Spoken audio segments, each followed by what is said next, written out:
and welcome again to the second part in our ongoing series about how to use Django to develop a small business management website. In today's video, I will be talking about how to get started with a Django project, how to set up a virtual environment for production and for development, and also how we can make sure that we do not upload our private information on GitHub. I will be using different modules which will be starting use pip, and if you want to follow along, I hope that you have already covered the first part in our series about how to set up our editor, which will be VS Code and GitHub. As always, I'll be at the end of the video, I will be uploading the source code to GitHub on the same repository. You can clone it using the same method that we used, and let's get started without any delay. So in order to get started with Django, I'm on Windows, and I'm going to open a PowerShell and currently you remember the folder that the last time we have. So to open PowerShell, just press Shift and right click on your laptop. To create a virtual environment for Python, it's easy. Just use the following command. It will be in the description. Just Python /m and venv. You can name it. As for me, I don't want to provide the name. I want to use the current directory, which is the one we created in the last video as some business website. So I'll be using a dot.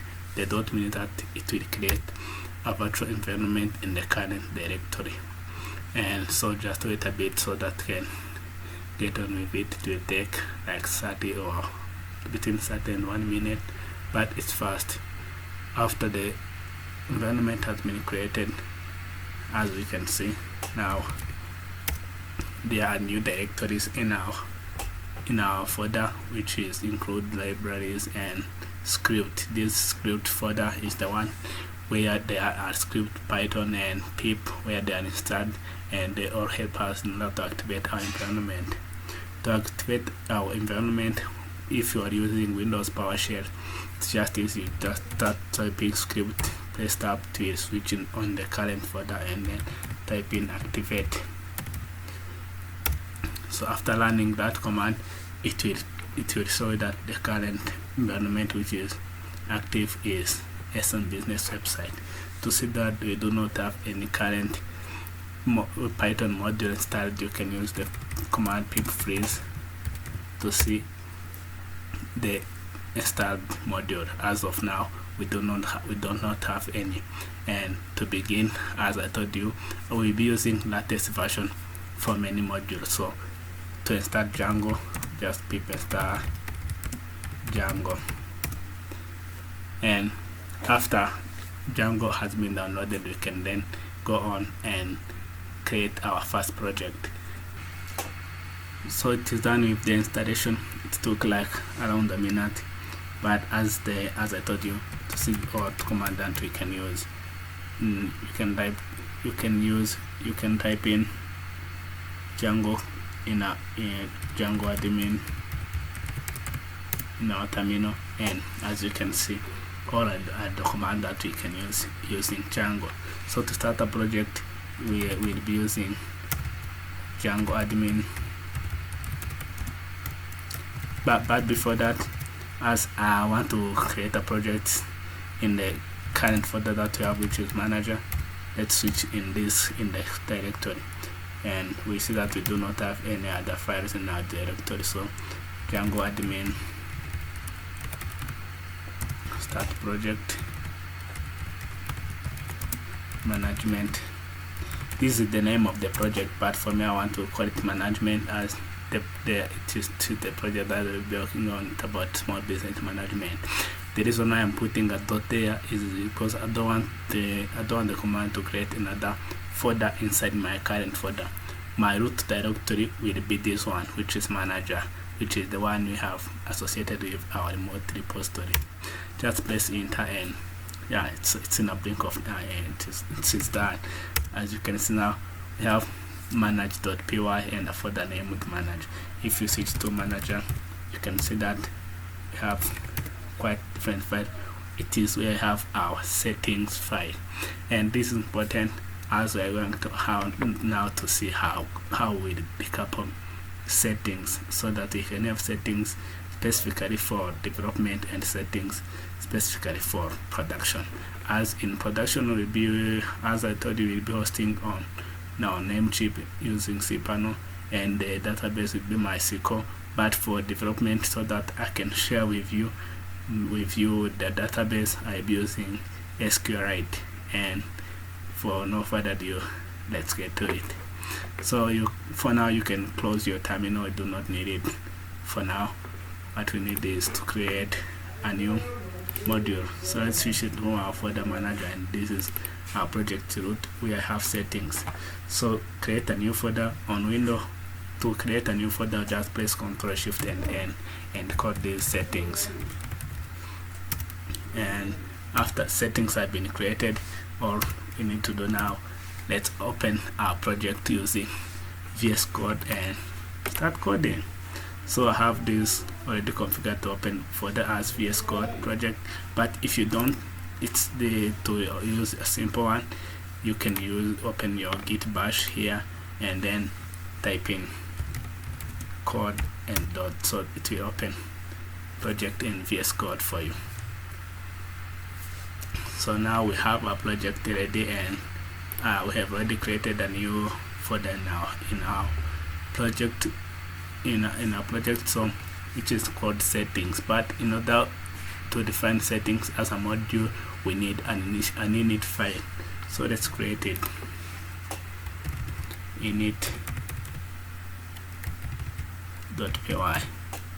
So officially this is now a module of its own, but we do not need just init file. Let's create a base file, base.py, and then we'll be creating a file where we'll be hosting our development.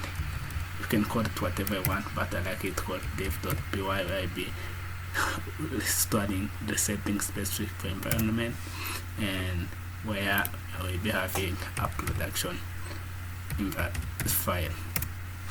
So those are the main files that we need in our setting module. So in order to begin now, let's take our setting file and copy everything, or you can cut. Let's cut it, and now that our code that we had in our setting file are now in base.py, we can clear all those comments, and then as these settings is in another directory, we need to back up one directory in order to reach our root directory. So I will get back to one folder, and then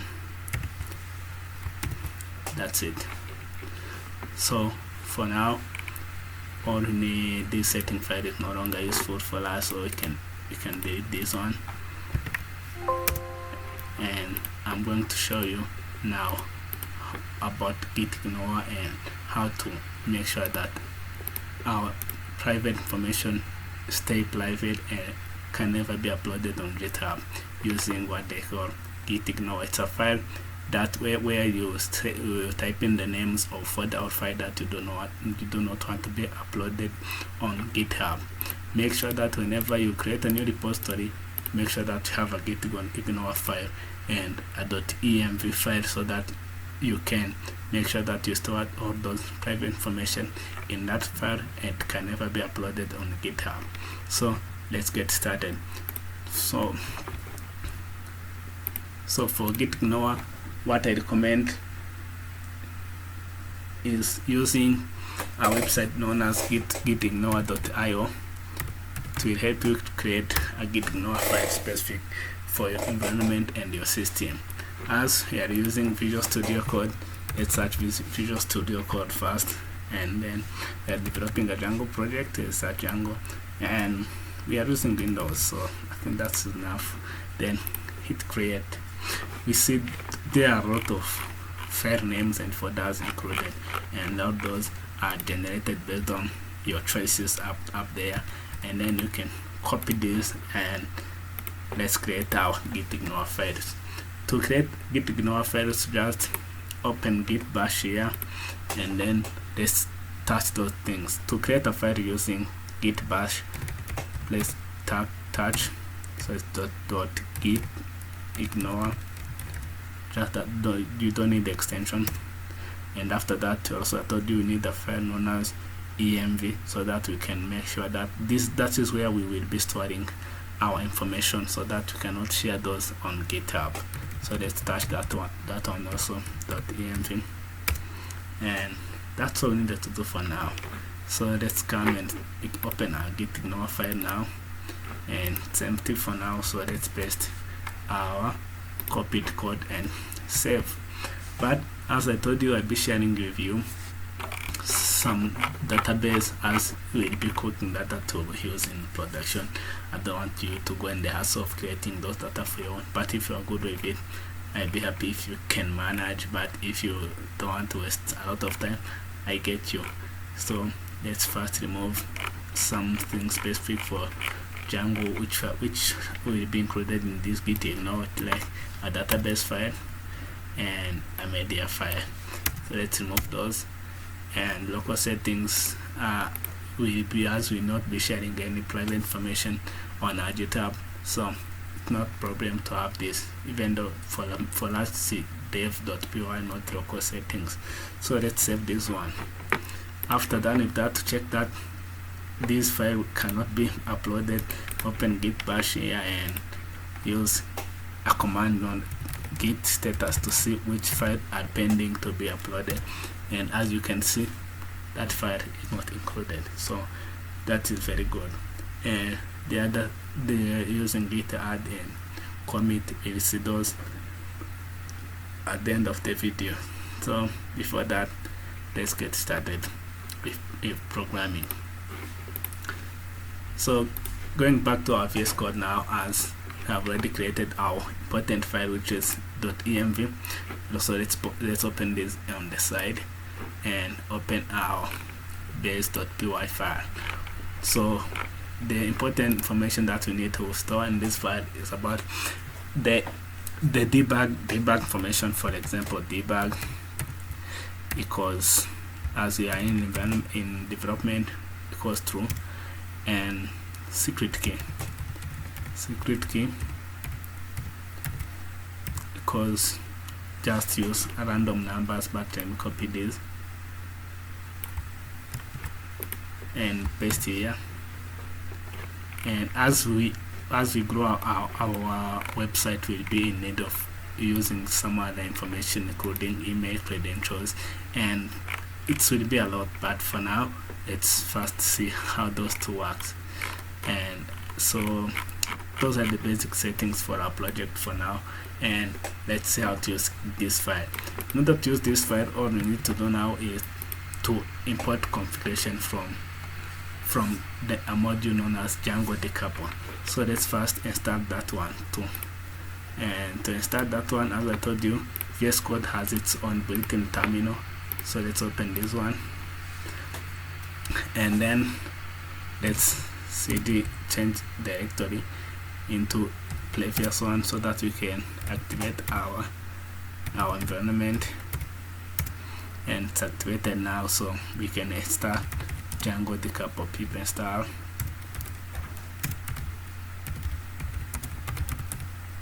For the latest version for this module is called Feyton Decouple, as they decided that it has to be, it can be used for general Python programming, and it's good one.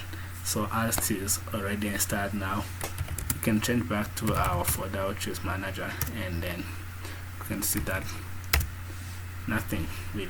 So let's use it now. So secret key, as I told you, we do not need this one in our base file. So, and also debug, we do not this in our base.py.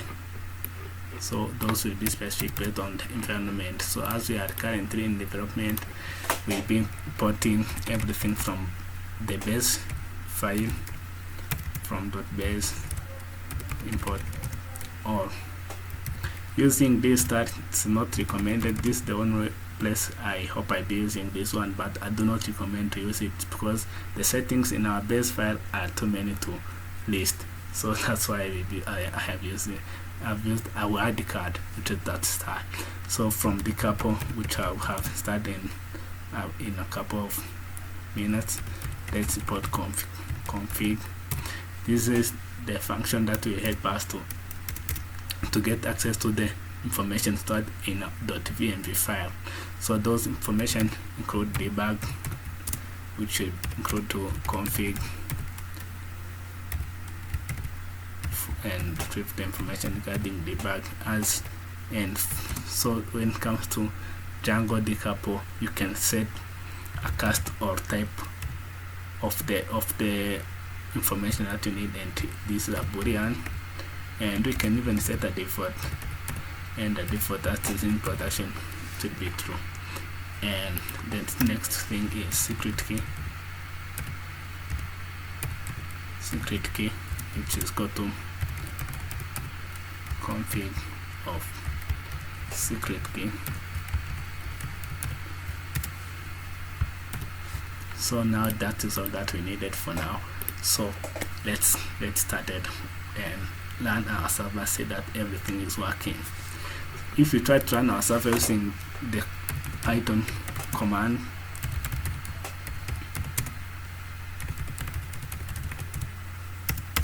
we see that we have an error. So that's because it's saying that do not have a secret key, and the secret key cannot be empty. That's because, as you can see, the setting that that has been tried to use in our manage.py, so it does not exist. And if we open our manage.py file, we see that it is using file code settings in management module, which no longer exist. But so let's change that, and instead of running just settings, let's go change into settings module and then run development settings, and let's save our file and then come again and try it. So as you can see now, we have our server browser. For me, I'm using Chrome, it's my favorite one, and provide the top dev tool. Some people love Firefox, but I'm not that fan. And go to our local host and add on port 8000. We can see the welcome Django page for any new website. So for now, that is all that we need to do, and as you can see, it is retrieving the information that we need, and the secret key using our .venv file from that we created. So if you have any information that you want to keep secret so that you cannot make any mistake to upload those on those, make sure that you have to you include those in .venv file. If you're watching this and you want to clone this project, make sure that you create this on your root directory and add all those information. But as I've already provided those, I'll be changing them. So secret key, you can always change it and make it whatever you want. So it's not that big deal. Make sure it's above 50 characters. So the longer the better and the secure. So it is critical to have a private secret key for website, and most important when it is in production. So now that we have covered about our project, so now we can set up the basic. We can now go on with the basic setup, including how to set up media files and others. So now let's go into our settings, and in base file for now it should be using a lot, and let's cut out this database as this is only for development, and then the other information which I will be using for development and authentication password. I don't like to be asked complicated password whenever I'm signing up during development, so this should be used in production. So if you are free to use wrong password, it's okay, but for me I'm not a fan during development, as I will be creating different accounts to see different privileges. So let's import all from .venv like we did in development in venv file. Let's import all and save our file. And so in our base file, let's clear those comments and now clear those. So let's configure our static folder where we'll be storing our JavaScript and CSS files, and that will be important as we will see that during development. And so to configure our static file, we need to provide a static folder and a static root. So let's start with static root. Static root should be a folder. So let's path.join base dr and asset. You can call it whatever you want, it will create it for you. And then our static file directory is static files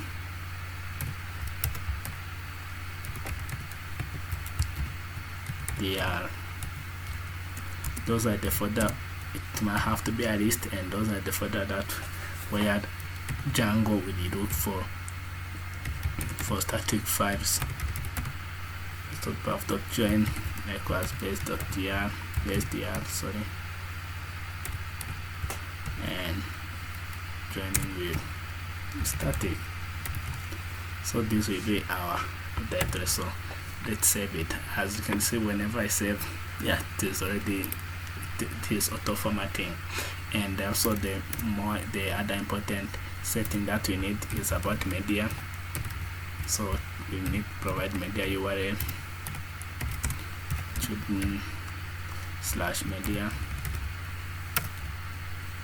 / and our media root. All those need to be capital, so we also be a folder. So we'll be joining our base dr and media folder. So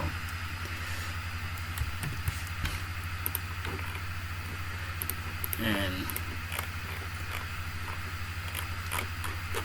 that is all for this part.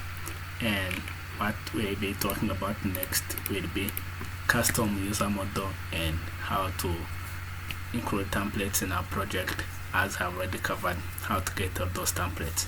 And as you can see, I've saved and applied migrations. So you may be tempted to apply those migrations, but if you want to use a custom user model, please do not attempt to make those migrations, as if you need to use a custom user model, you have to make migrations after you have already defined your custom user model, which is the one that we'll be dealing with in the next video. So this video has been long enough, so let's upload our code to GitHub, and you can clone it so that you can use it in the next project. So this one is done for now. You can save and close it, and as you can see, yeah, so this is the welcome page for Django project. So you can close it and come here, and as I told you, can use git status to see new files. As you can see, the database file has been included, as I have tried to learn my project now. All the command that you need to use in order to upload those files are in the following order. First, you have to add those files on Git. So git add, this what means that you have to add all files. So now that they have been added, so let's commit those changes. Git commit /m and have to provide a message. And for now, this one, let's call it starting project. So this will be the message to be critical, you see. So, and it have already done that, and then all we need to do is to push all those changes in remote. So first of all, you can see what is our remote repository by git remote/rv, and you can see that it is hosted on GitHub/Feyton, which is my username, and businessfinance.git, which is the repository that we used. Now we can push. I'll be pushing on origin master, but if you get deep into Git, you will start there are different branches, but for me now I have a single branch which is master, and I'll be using that one. We'll see how to use different branches when you have already deployed our website. So let's push those on origin master. So that is all for now. What this command will do is upload those changes to our repository, which I hope it's already done. Those files are quite small, so we can now check out repository on Git, see what has changed. Now let's grab this one and paste this and go to this. So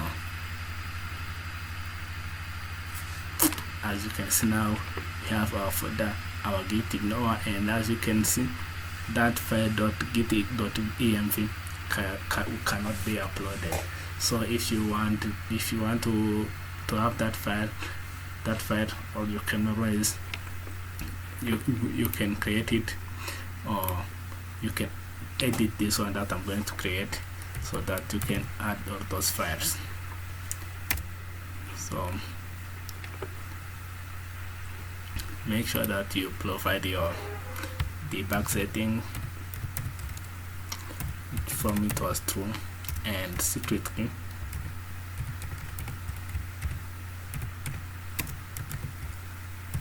It was random characters and numbers. So try your best to make it more complicated, but I think that is all for now.